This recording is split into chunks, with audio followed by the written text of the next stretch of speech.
this is Gowron, Robert O'Reilly, in Star Trek. Go to Kneel Before Pod. Now. Now! Now! Goodbye. Kneel Before Blog presents Kneel Before Pod.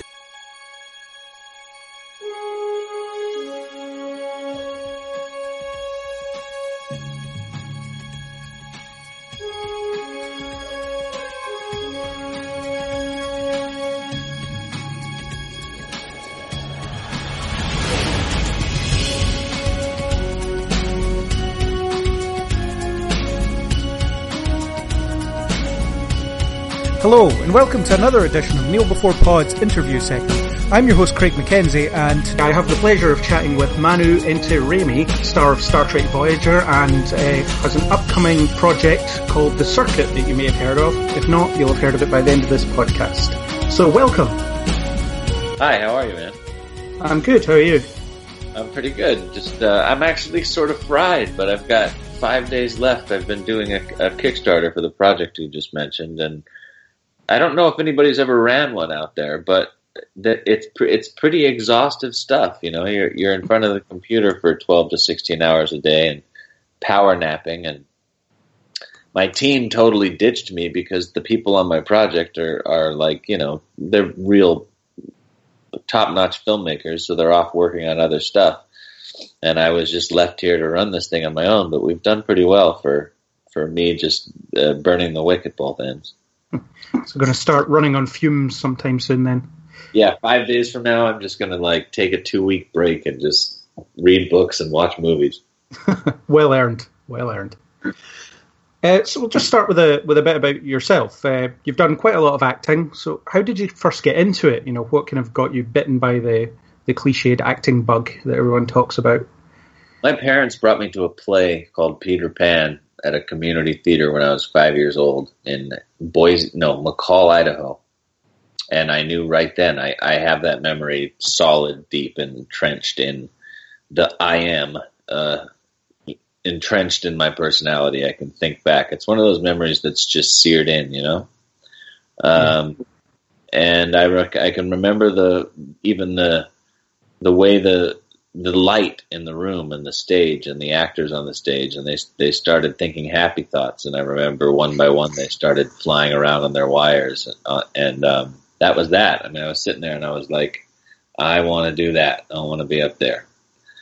And I would tell my parents, and we were on the road a lot because my parents were hippies, and yeah, so every time we stopped, I would always try to get into community theater, or at least the school that I was in, productions. And when I was 17, I was lucky enough to be in a production like 400 miles north of LA.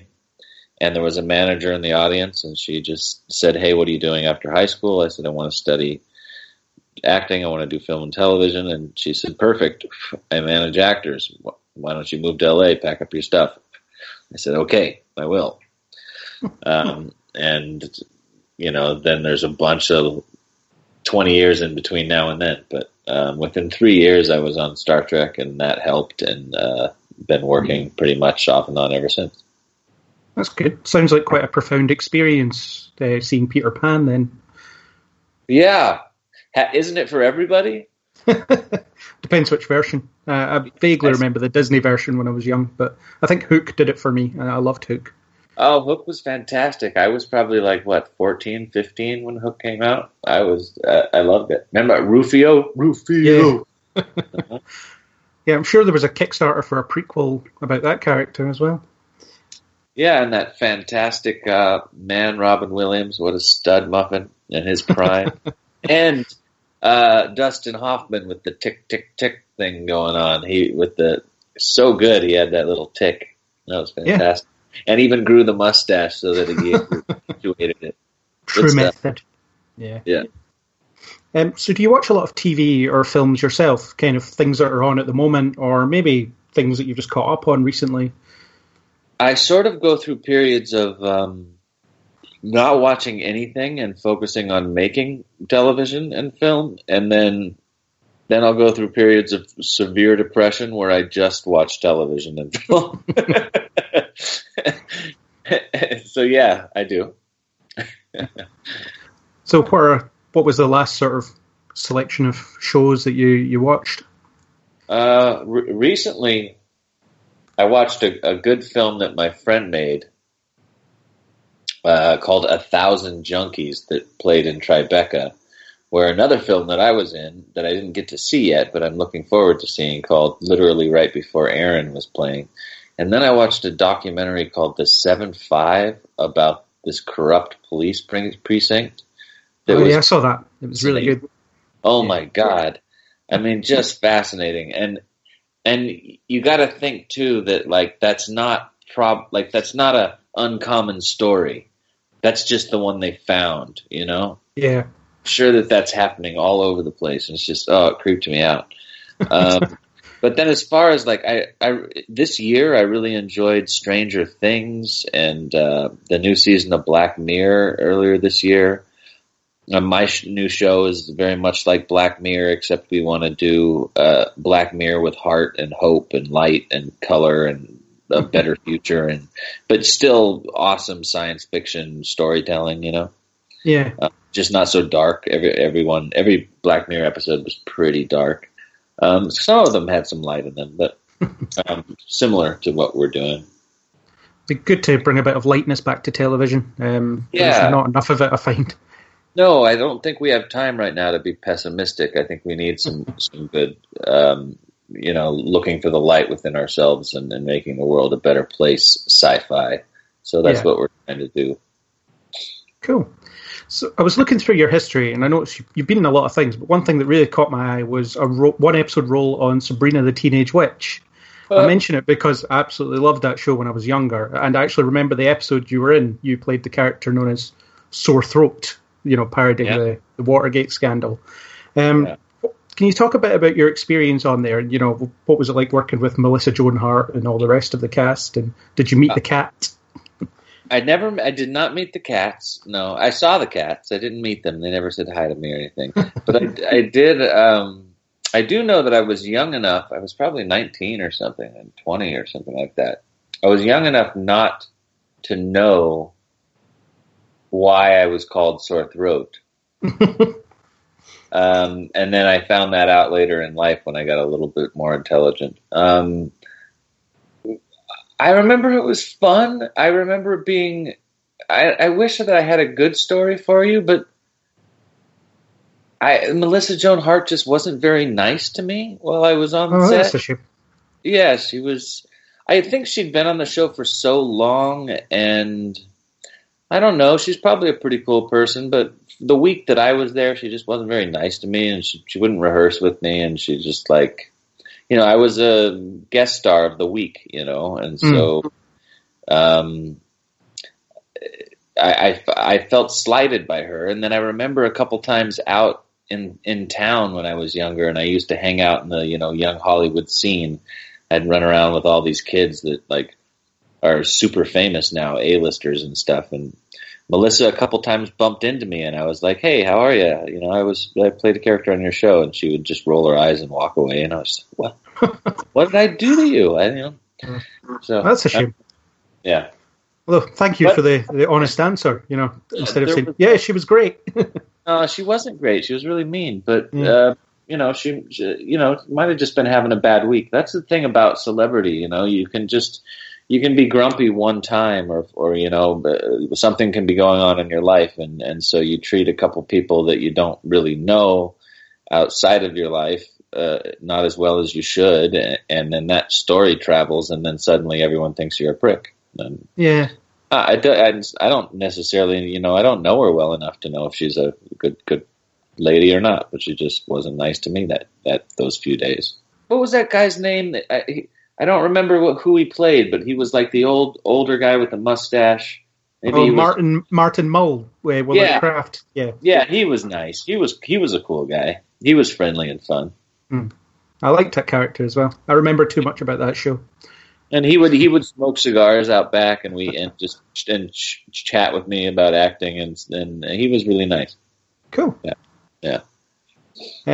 So another show I loved was One Tree Hill, and I remember you were on that for a few episodes. It seems it was a bit more involved as a role. So, kind of, who were the biggest jokers on set, and out of who you got to work with? What was it all that experience like? Well, season 9 of One Tree Hill was I played a villain named Billy. Yeah, and he, a drug dealer. Yeah, he was a really bad guy. He wasn't good. He was nothing redeemable about him whatsoever. Just not a good person. And he got what was coming to him. I can't remember the actor's name, and I really should because his name is in my phone. But the man who played Dan was really Paul Johansson. Yeah, Paul Johansson was a really good dude and a good director. He also directed an episode that I was in. And he was a lot of fun to hang out with on set, and he treated you like part of the cast. And, I was part of the cast. I did 6 episodes or something, but, I wasn't there for all 7 years. There's a difference between, but he took me right in as a family member. And Tyler Hilton was a real sweetheart too, a really nice guy. And I ended up working with Tyler Hilton not recently, but a couple years back on a short called Instant that I'm still really excited for people to see. Roddenberry Entertainment made it, and they haven't released it yet. It's been at a few festivals, and I don't know what Rod is planning on doing with it, whether he's going to release it on his site or what, but it's a really brilliant, heartfelt, wonderful film, and working with Tyler again was fun. It was neat to have gotten off one show and then just bumped into him again randomly on that. Just a sweet, really pleasant, nice person. Was he acting in the short, or was music, or a bit both? He was acting in I know he did music for One Tree Hill too, but I don't remember if he wrote. I think he might have written a song for the end credits of Instant. I don't remember. Maybe. Just have to watch it and find out, I suppose. Oh, but he's just acting in it. But I think end credit music might be a Tyler Hilton piano number. I don't rightly recall. But the film is excellent, and people should be knocking down Rod Roddenberry's door to put it out already because it's really lovely. Cool. So you were also on 24, which was a massive show back in the day. That was fun. Was it really intense working with Kiefer Sutherland? I hear he can be quite an intense guy to work with or work near or be around. It was exactly the opposite of intense. He was one of the most chill, sweet, calm, kind individuals I've ever worked with. And in fact, the farther up the chart you go, and I've found this to be very true, and it must be a stereotype, there must be, gaps in the rule, but the more famous people that I've met, the nicer they've tended to be. And it's very strange. Like I worked with Clint Eastwood and Leo DiCaprio and J. Edgar for a couple days. Sweet, humble, kind, joking. Walked right up to me and, if it isn't Manu, blah, blah, blah, and elbowed me, just to put me on ease right away. It was Uncle Eastwood, Leo came up to me and stuck his hand out and just, hey, what's up, man? I'm Leo. Manu, hey, let's knock this out. Let's work. Let's just throw anything at me. Let's have fun, kind. And the same thing with Kiefer is he was just really kind. I bummed a couple cigarettes from him. We were both smoking at the time. I don't know if he smokes anymore, but it was, and he would take the time, after we shot to sit around and talk Hollywood and talk life, and he didn't run back to his trailer and hide. He was a really good person. Sounds awesome.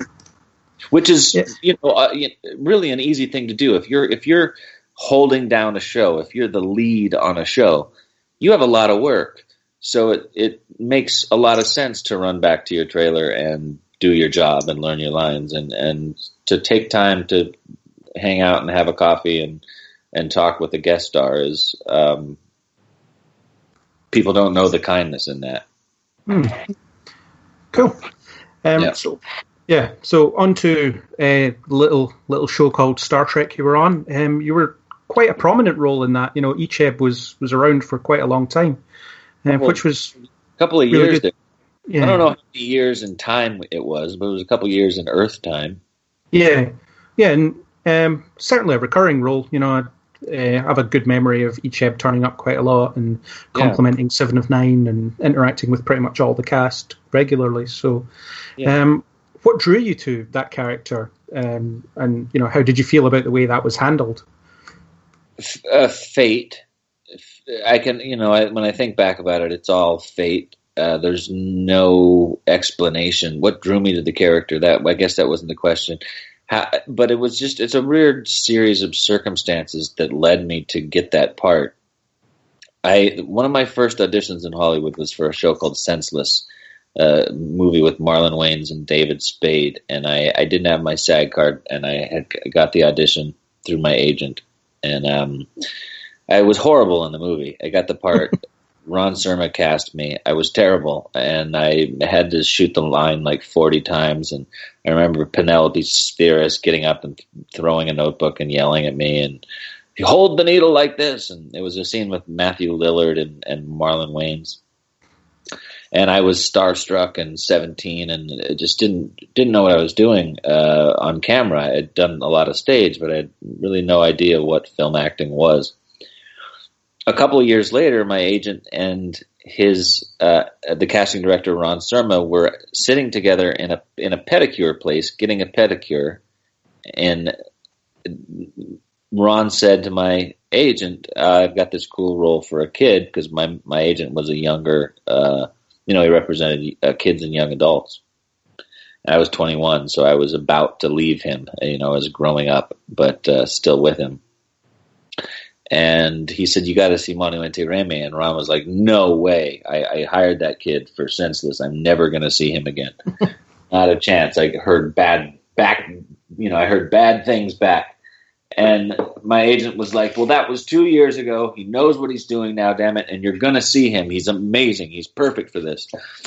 And my agent, the lady that was doing his toenails, cut his foot. And, now he said, "I bled for my client. Look at me. Look at me. My foot is bleeding all over this stupid, these towels. You're going to see my client." Ron was like, "All right, fine. I'll read him."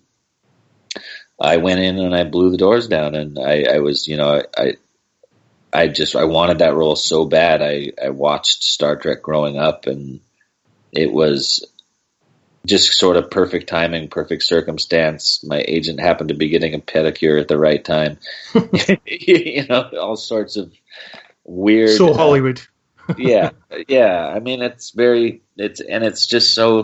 just too many weird sets of circumstances. And it is so Hollywood. It's always like that. For instance, that first episode, I was doing, I auditioned to play the bad guy. Mm-hmm. And the guy that got the bad guy part, they called me. They said, "I don't want you to play Borg number 1. We're sorry you didn't get the role, but we would like you to play Borg number 2, the sweeter one that doesn't die." And I'm like, "Oh man, well, okay. Yeah, that's still cool. I get to be on Star Trek. All right, I'll do it." So that kid ends up dying. Icheb ends up hanging around and being on the show for 2 years.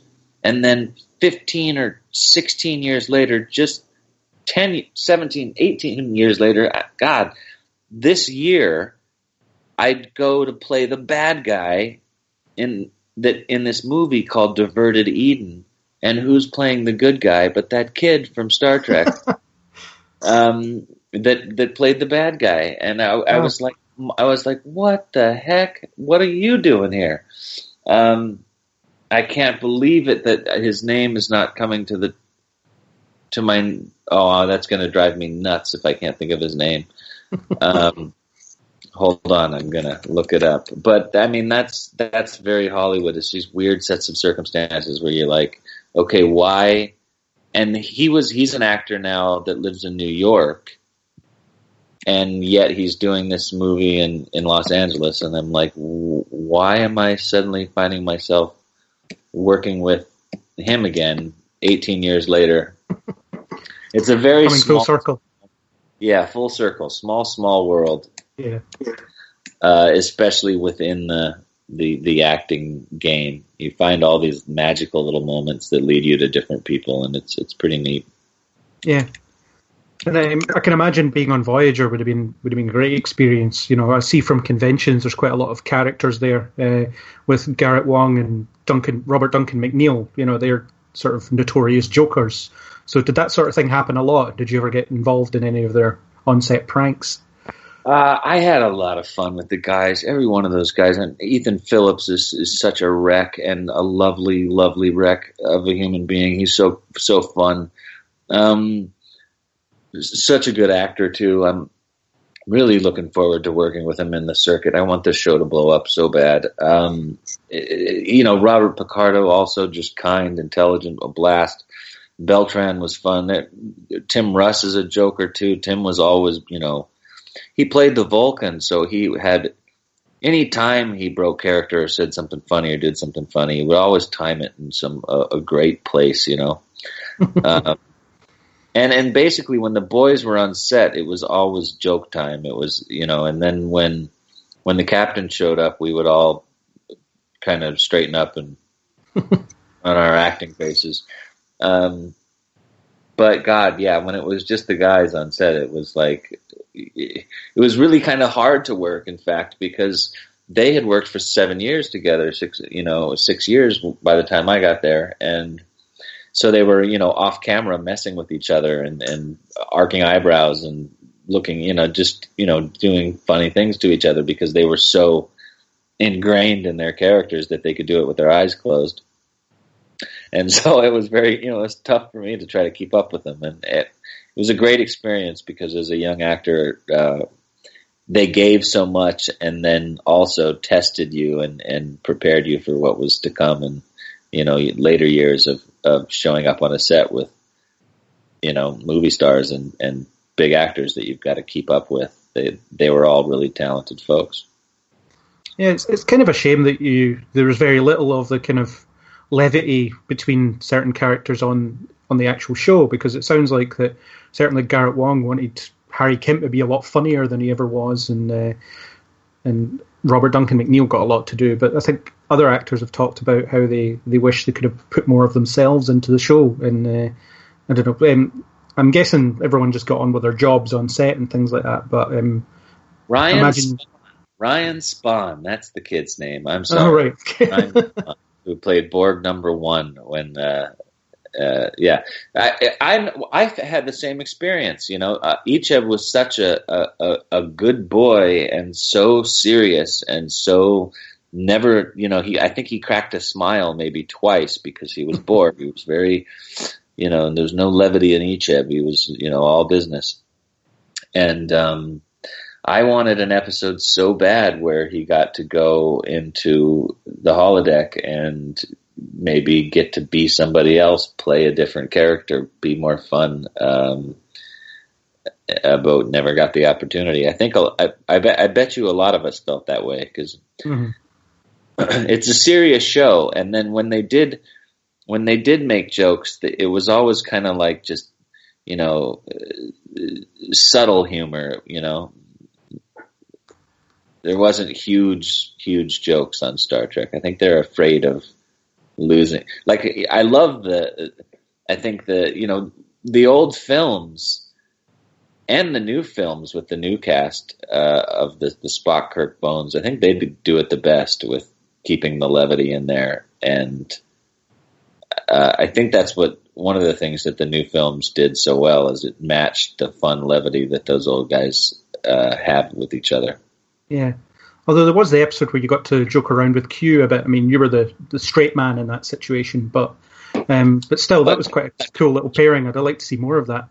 Yeah, Q got to joke around. I had to be the straight man, funny man. and then that also, that episode, I'll never live it down because now everybody calls me Itchy, and people think it's funny, and I'm like, oh, come on, it wasn't that funny. It's a little like, it's when they're not talking about you have to worry, I think. Yeah, that's true. Yeah. So obviously you reprised the role of Icheb on Renegades, although not anymore, as I understand it, with the changes they made following the guidelines. The whole horrible drama of not all that nonsense. In fact, it's kind of. I know you didn't mean to bring that up, and we don't have to spend too much time on it. But during that whole time in crowdfunding, that's the whole reason I'm still producing and producing as well as I am now, is because I got angry and I wanted to make. I wanted to bring back. I think crowdfunding is such an awesome platform and such it has so much potential for democratic choice in the films we get to see. I love watching. Like, I saw Laser Team the other day, and I thought it was hilarious. And those guys are just a bunch of guys that they raised close to $5 million or something, or $3 million to make that movie, and it was a blast. And as long as there's integrity in crowdfunding, this thing will hold together. And so I got together with Scott Baker and Morgan Lariah and Tim Russ and Armin Shimmerman and Marina Sirtis and Doug Jones, and I produced this film called Fifth Passenger with Scott Baker and Morgan Lariah, and it's fantastic. And we put every dollar that we got from the crowdfunder in it. Plus, we matched funds 3 or 4 times. I don't think people know that about crowdfunding. That very often you'll crowdfund, like if you're going to make a movie. And you're going to make a sci-fi movie on a spaceship with digital effects and all that stuff. You raise $100,000. People are like, "All right, go make your movie." And you're like, $100,000 is not a movie make. But we were able to match those funds 4 or 5 times over. I didn't even want to be that specific, but we made an incredible movie, and I'm really excited for people to see it. We're just a few weeks away from being finished. We're hoping to premiere in Toronto. I hope people go check that out, www.5thpassenger.com. And I'm really proud of what we did, and I'm moving on to the circuit now these last couple of years. Mm-hmm. Yeah, I was going to ask you about Fifth Passenger a bit later on, actually, but the sort of back to Renegades just quickly. Yeah, you got the opportunity to pick up Icheb again and do something differently with him. He's a different person than he was in Voyager, but there's still shades of that character that was in Voyager there. What was it like picking him up after so long and changing him? How much kind of input did you have into what the character was becoming at that point? Yeah, in the second one he became Jaren. Yeah. In the first one, he's Icheb. For legal reasons. Yes, for legal reasons. And I had to decide, during all that stuff, whether I wanted to stay a part of it or not, because I didn't know if I didn't want CBS or Paramount to be angry with me, or I don't want the studios to. There was all that tension and. But the ultimate decision to stay a part of Renegades was that I love Walter Koenig, and it was a great story for Walter, and I wanted to be a part of that. And I had gotten Robert Beltran and Terry Farrell to sign on to the circuit, and they asked me about Renegades, and they were going to do it. And we all sort of made a communal decision to do this and do it right and go away from Star Trek, even though it's very Star Trek-y. Mm-hmm. But putting on the skin again was neat. I understood, actually, the one thing that, he wasn't Icheb anymore was the thing, which was great. And it was a different look at him, and, his once he got back to Earth, all these horrible things had happened to him, and he wasn't that intelligent anymore. His brain had been sort of fried by all the Borg technology that Section 31? I'm tired. Yeah, had stuck into him. So he was a new character at the same time as it was still, there were shades of him left, but he was angry and intense, and it was kind of sad to play him because there were so many lines that weren't him, So I kept running to Tim Russ and going, Icheb wouldn't say this, like, get out of the way, bitch, like things like that. And so we ended up just cutting most of his lines. And I think it was the right choice, because I understood why JJ, when he was remaking the franchise, went, hey, no old Star Trek actors in this. I don't want old characters. I want new actors. Because if you come back to if you're trying to remake something and you bring somebody that thinks they know what Trek is to the cast, then you've got that battle between, hey, I know what this is, and you know what I mean? Mm-hmm. And I sort of fought that battle with Icheb, because I was like, maybe you want to get a different actor to play this guy, because this isn't Icheb, so that was the most interesting thing, is I enjoyed doing it, and he looked cool. It was fun. It was nice to hang out with some of the old crew and get directed by Tim. And at the same time, I had this interior battle about, this isn't the way this isn't the guy that I used to be. And so it was sort of like yin and it was half full, half empty every day. I was like bummed out one day, excited the next. But how the whole thing turned out, I'm happy with it. I watched the premiere of the first episode in Vegas at one of the conventions. They had a premiere outside the convention and to a packed house, and people enjoyed it. And that's really all that matters in the end, is that that people enjoyed it. And I think the second episode is a much better story than the first too. So I think people will like it too. I think episode 2 should be out pretty soon here. Yeah, I haven't had the chance to. I think part 1 of it is or something, but I haven't had the chance to watch it myself yet. So I will at some point sit down to do that. Yeah. Yeah. So you mentioned Fifth Passenger earlier, and it's a film you had crowdfunded, as you said. I actually quite like the idea from what I read. It's a really interesting little character-driven concept. Just essentially a bunch of people stuck in a small room. I always kind of like those things, and obviously it wouldn't be out of place as an episode of Star Trek in itself. Just stick these characters together and see what happens.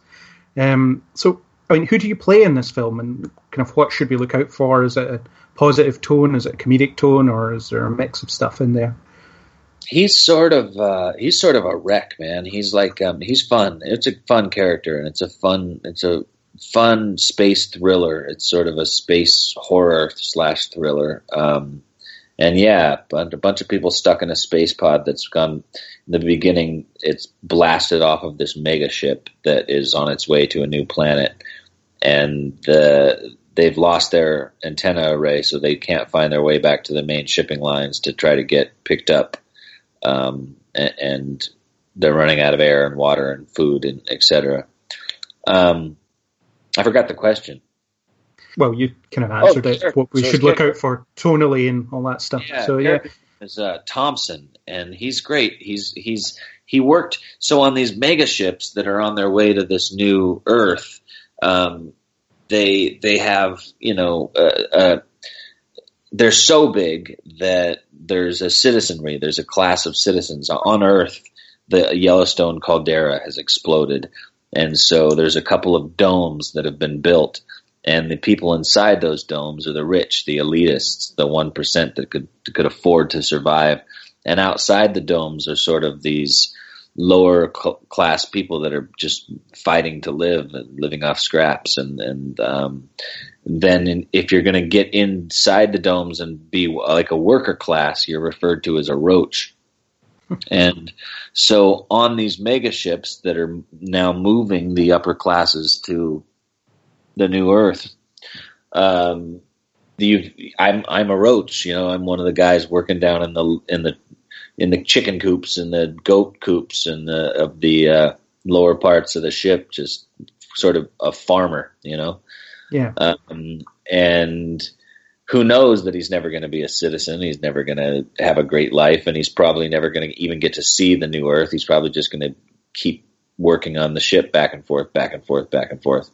And suddenly he finds himself in this situation. And so he's fun. He's sort of like Thompson in it. Well, Thompson, that's the character's name. But what's his name in Aliens? It's like the late Bill Paxton. He was fantastic. Yeah. Hudson. Hicks. Hudson, sorry, yeah. Hudson, yeah. He's got sort of a little bit of that to him. He, sort of pessimistic, and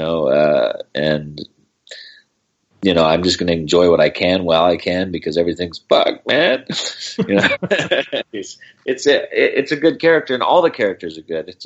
I'm really proud of that movie. I think we all produced the heck out of it, and we did it for the fans, and the fans ignited it. And I can't wait for people to see it. I'm really, really proud to present that to the world. And Scott Baker and Morgan also did such a good job. And Morgan was able to find matching funds for us, and just exciting.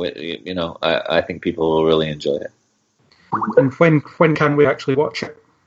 Well, we're hoping to be ready for Toronto. I mean, we're done. We're just waiting for a couple of visual effects and a final sound mix. And I think within the it all depends on how quick we sell it. But I've produced a couple movies now, and I know that we have a pretty damn good product. So I think it will sell pretty quickly. I think we'll be out in a few months at the most. Cool. I'll keep my eyes peeled then. Yeah. Well, probably earlier, but it depends on whether we play a couple festivals first or we go straight to release. Cool. But soon, very soon. Yeah, cool. When we were setting up this interview, you mentioned something called Abilene, but I couldn't find much information on it. So can you talk about it? Yeah, they changed the name. I saw it yesterday. They changed the name to Hickok. Oh, right. That'll be why I couldn't find it then. Yeah, I was looking at my IMDb page the other night, and Hickok is now what Abilene is called, and it's a movie about Wild Bill Hickok and his life, and I play a bad guy called Slade, and been playing a lot of bad guys lately. But it was fun because the lead characters was played by Luke Hemsworth, who's a great guy, and I got to know him a little bit and introduced him to another friend of mine, James Bird, who's making a movie right now, and I sat him and Luke down, and Luke ended up getting cast in that movie, and I've got a role in that movie too, and a good experience all around, and it was a Western. It was fun to shoot the Western guns, and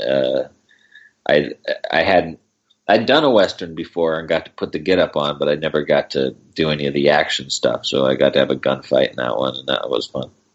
Cool. It's a Timothy Woodward Jr. movie, and that'll probably be out pretty soon, too. His films he cranks them out a couple of years, so.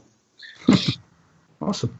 And you mentioned literally right before airing earlier on, where you got to work with Kobe Smulders, among other people. Yeah, she was awesome. That a comedy, or is it a drama? Or I mean, it says comedy drama on IMDb, but what does that mean? It's a fantastic. Well, it's a dramedy. That's what I always call those.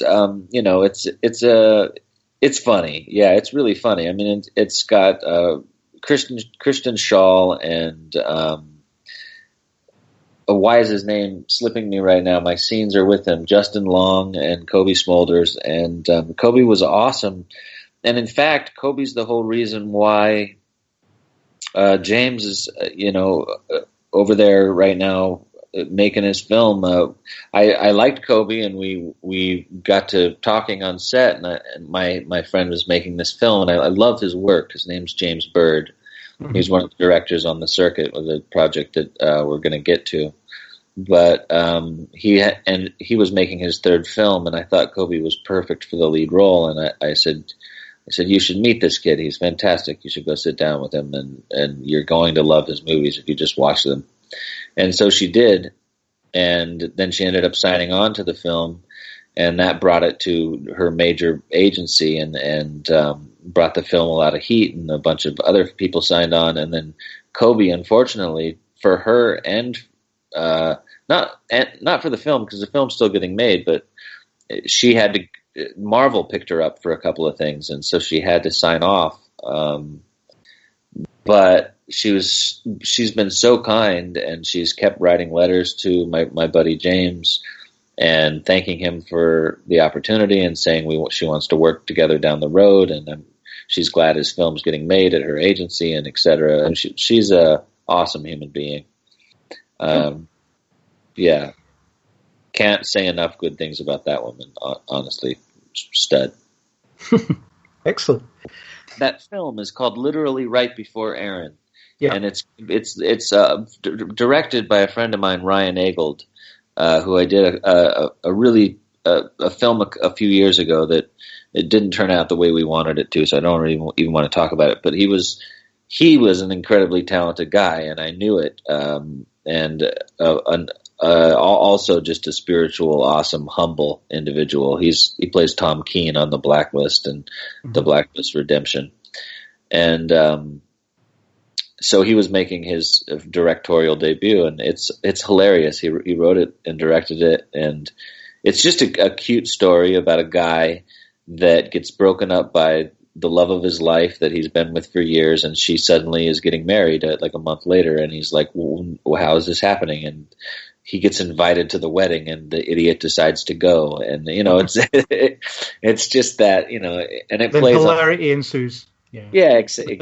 It's like, and you can relate to it in life if you've ever been dumped by somebody that you love, because it's like, oh my God, could you imagine going to the wedding of your, that somebody you thought you were going to marry a month later, somebody else's wedding? Oh, that would be horrible. It would definitely be horrible. So Justin Long gets to be that guy, and he plays it great. I mean, I was there for a week, 3-4 days, I think. I play a supporting role, and but the 4 days that I was there, watching the other takes, it's hilarious. It's going to be really funny. Cool. So now we're on to your big project that you're promoting very heavily at the moment, the Circuit, and I like the idea. I think it's an interesting concept. I have donated to the Kickstarter myself, so I'm one of your contributors. So, in your own words, just talk us through the concept and how you see it evolving and where it sort of came from in your brain. Well, thanks for supporting and getting the $10,000 executive producer package. It's very kind of glad that you're on board.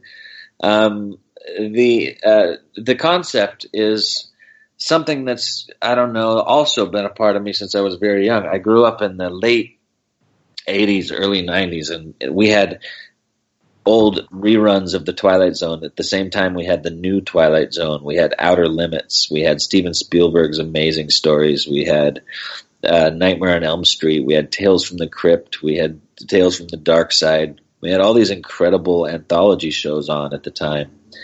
And I love anthology series. I love science fiction standalone episodes where you get to look at a morality play one by one by one. And honestly, that's what the original Star Trek was. It was a space soap opera, but the original episodes were, as it evolved, it sort of became, as it became, next gen, et cetera, it became more. But the original series, they were mostly standalone episodes that were like very much like the Outer Limits, Twilight Zone. They all had their own point. They had their own theme, their own beginning and end. And I think those are some of my favorite episodes of Star Trek, and I want to bring that stuff back. So I was sitting around with Walter Koenig in a diner and a couple writer buddies of mine a couple years ago, and we're like, how can we bring a science fiction product to the table, but that also thanks the fans? Because if you're a science fiction fan or actor, and especially a Star Trek fan, the loyalty of the fan base is something that you can't miss if you've been around to the convention scene. You get this opportunity after Star Trek to travel around the world and meet the fan base, and they put on these amazing conventions, and they've blossomed to, pop culture conventions. And it's become this huge phenomenon. And so, long story short, really, we came up with this concept of 10 science fiction episodes that all take place in this large mega city in the future, probably. It's very futuristic. So called Urbiessa. Mm-hmm. And each sci-fi episode will be a different subgenre. So you'll have a sci-fi romance, you'll have a sci-fi thriller, you'll have a sci-fi epic. If we get big bucks, we'll have a sci-fi action film, we'll have a sci-fi film noir. Each one will be a different subgenre of science fiction. And there's a really intelligent story that vaguely, in the smart way that Black Mirror does, connects the tissues of the stories together. And we wanted to bring back the Star Trek ethics and the Roddenberry ethic of conscientious, cerebral, intelligent, mind-bending, heartfelt sci-fi instead of just explosions and aliens and death and dystopian nonsense. So that's the concept, and we want to do 10 episodes this weekend. Our Kickstarter is getting close to $100,000. If we reach $200,000, I have 2 investors that are willing to match funds with me. So that'll get us up to that up over $500,000. And at that point, I'm friends with, just because I've lived here for so long, since I was a kid, a bunch of my friends are A-list actors. And at that point, we can put a couple A-listers in it and we can make the season. So this weekend, we have 5 days left in the Kickstarter, and we're asking science fiction fans around the world in all different Facebook clubs and Twitter clubs and convention offshoots and online gaming. We're asking science fiction fans to, on Saturday, May 20th, to take 2 minutes out of their lives to sit down and give $1 to the circuit to bring back conscientious Star Trek, Star Wars ethics of looking for the light within ourselves to better our future, to better ourselves type of sci-fi, back to big budget TV. And we're doing a show live on Facebook at the Circuit movie called The Circuit Challenge. A bunch of the cast will be coming on. We'll have new trailers. We'll have fan videos from people that have seen the circuit and picked up on it. And we'll be live all day on Saturday from 10 a.m. Pacific Standard Time on the West Coast in Los Angeles to midnight. But the Circuit Challenge starts for 24 hours, Saturday at 12:01 a.m. to Sunday at 12:01 a.m. Pacific Standard Time. We're asking sci-fi fans around the world to stand up and give $1 to bringing back shows like Outer Limits and Amazing Stories and The Twilight Zone, and then stuff it full of Star Trek ethics and conscious science fiction. You know what I'm saying? You get what I'm? Yeah. So that's what we're doing, and we hope that the top 10 groups, we're going to track it and during the live show, and the live show will be a lot of fun. Robert, so many people are coming on. Walter Koenig will come on. I think Robert Beltran's going to be there. Armin Shimmerman, Olivia Diablo's coming on. Tim Russ is coming on. We'll all be Skyping in throughout the day. And also, the show is not run by me. This is what's so cool about the circuit. This is the part I've forgotten, which is the essential message of the whole thing. We wanted to do something to thank the fans, and we wanted to make a show that the fans could be involved in. So for every single episode of this science fiction show, we're bringing on 10 people from around the world to collaborate and be a part of its creation. So you get to see the city of Urbiessa through a different lens, through a different director, and through 10 fans that come on to help out, whether it be in makeup or wardrobe or visual effects or whatever. And if you want to submit to be a part of the show, you can submit at Manu Intiraymi at thecircuitfilm.com. You can also reach out to us. We're on Facebook at The Circuit Movie, Twitter, Instagram at The Circuit Movie. The message will get to me, but if you want to go directly to my email, it's manuintiraymi at thecircuitfilm.com. and send us in what you do, what kind of art you like, why you would like to be involved in the film. And we're going, not the film series. I call it a film quality television series, so it always comes out film. And 5 of the people are going to be amateurs, just people that are passionate. They want to come on and they want to learn. And 5 of the people will be people that show us some of their art. And what happened is at conventions, you see people that they build props and they make costumes, and sometimes the props are better than the ones we used on show. And I'm like, there's so much talent out there, and there's so much passion for sci-fi out there. Let's put fans, professionals, and celebrities together and see what happens. And we have an incredible team. If people out there that are listening to the show, just go check out the Kickstarter. The people that we have behind the camera are just as exciting and as talented as the actors we have in front of the camera. And then we're going to bring on the fan base as well, and we're going to have this science fiction experiment that we think will be amazing. Sounds great. And your event on Saturday, it sounds a bit like a modern telethon. I don't live in the US, but I know enough about what those are. So yeah, well, it's a telethon, but yeah, it kind of is. We're not, and we actually are selling the perks as well. So you could totally call it that. But we're really just asking everybody to raise up. I want to get 100,000 sci-fi fans from around the world. I know there's people out there that want that kind of sci-fi back on TV, and they want to see positive science fiction back on television. If somebody asked me to give $1 to get back The Twilight Zone and Outer Limits and Steven Spielberg's amazing stories, I just had to give $1, I would sit down and give $1. And so we thought, let's ask people, let's see what happens. If 100,000 fans from around the world all give $1, that will be wonderful and beautiful, and we'll make headlines. It'll be also revolutionary in the way that we fund films. They always talk about it in crowdfunding. It's It's always talked about. What if everybody sat down and gave $1? You hear it all the time, but I thought the only people that could pull that off maybe were the international sci-fi community, the international sci-fi fandom. We consider ourselves a family. Every time I'm at a convention, we treat each other right. We have each other's backs. We're like-minded. So I'm like, maybe we can pull that off. So I've been calling the 501st and the 1701st, and I'm like, you don't have to be Star Trek or Star Wars anymore. It's all about the same thing. It's about science fiction ethics. Star Wars is about looking for the light within yourself, not going to the darkness, the lizard brain. Roddenberry's Star Trek is about the same thing. It's about bettering mankind. And there needs to be more shows like that. So we're trying to make one, and hopefully the sci-fi fan base will all raise their hands and give $1 to do it.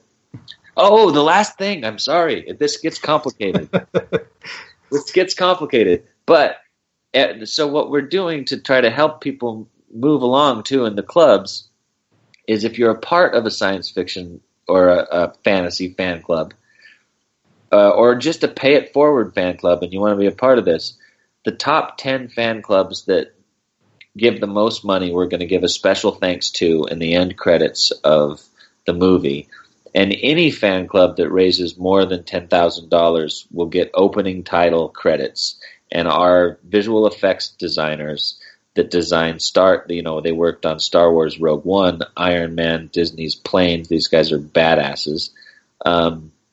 They oversaw Flash, DC's Legends of Tomorrow, Arrow. These guys are, stud muffin CGI guys.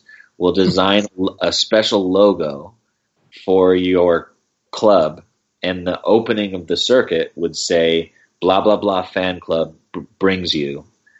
This fan club brings you. This fan club brings you the circuit Urbiesa.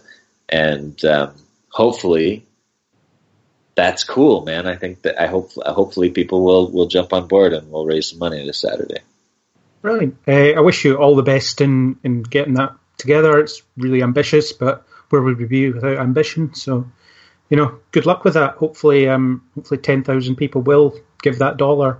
or 5,000 people give $2 or whatever, Yeah, it would be great. And anybody out there that wants to help, write me at Manu Intiraymi at thecircuitfilm.com and share our posts this week. We really want to get the news out that this is happening, and anybody that's watching the show, invite people to watch the show. We're going to have fun the whole time we're doing it. We're going to track it, and anybody that gives a buck, I'm going to be shouting them out. And the fans, this isn't me. That's the thing. That's what the circuits is so cool. We tell everybody, let's plug in. Just plug into the circuit. Anybody can be a part of it. You don't have to give money. You just have to write me and plug in. Tell me what you want to do, how you want to be a part of it. These fans in Missouri, Bill Morgan and Kirsten, just started this live show a couple of weeks ago called The Circuit Live, and they started playing our trailers, and then they wrote me, and I watched it, and I was like, this is great. You guys will, yeah, I'll get my actors to show up. Let's try to get people together. And so it's been this amazing experience, this whole thing. And if the fans are going to stand up and try to raise money for the circuit, that's what we want. We want to team up. So hopefully it'll work. And if it doesn't, we had a great time trying. So who cares? Yeah, at least you can say you had fun. That's what it's all about, really, having fun. Yeah. So last question, one that we ask everyone that we interview, because we primarily cover a lot of comic book stuff on Kneel Before Blog and talk about it a lot on this podcast. So if you could have any superpower other than influencing people to give $1 on Saturday, what would it be? Oh man, can you just pick the superhero you want to be? Because any superpower question limits you so much. I want to be Superman, man. Because he gets. Do you want to have them all? Yeah, he gets to fly. He gets to be indestructible. He's got laser vision. He's but if you got to choose one, oh man, God, that's such a tough choice. It really is. I mean, what's yours? I'd go with flight. I think without thinking about it enough, I'd have to be flight. But then if you can't breathe in space, what good is that? That's why I want to be Superman. Well, I'll take flight, as your one. For me, it would be super speed. I hate how long it takes to get anywhere, so I wish I could just be there instantly. Oh, super speed would be good because you could slow down time. Yeah. And you could run so fast that you could fly. So you'd get both at the same time because you could flap your arms at super mega speeds, and that's all you'd really need to fly. You just have to practice for a while. Yeah, so it'd be super fun. Speed. God, that's the answer. That's it. Well, I'll just say that it's been an absolute pleasure talking to you. Really grateful that you came on, and I really hope your Kickstarter continues to raise the money that it needs to, because I do want to see the circuit. I think it's a fascinating idea, and I really want to see it myself.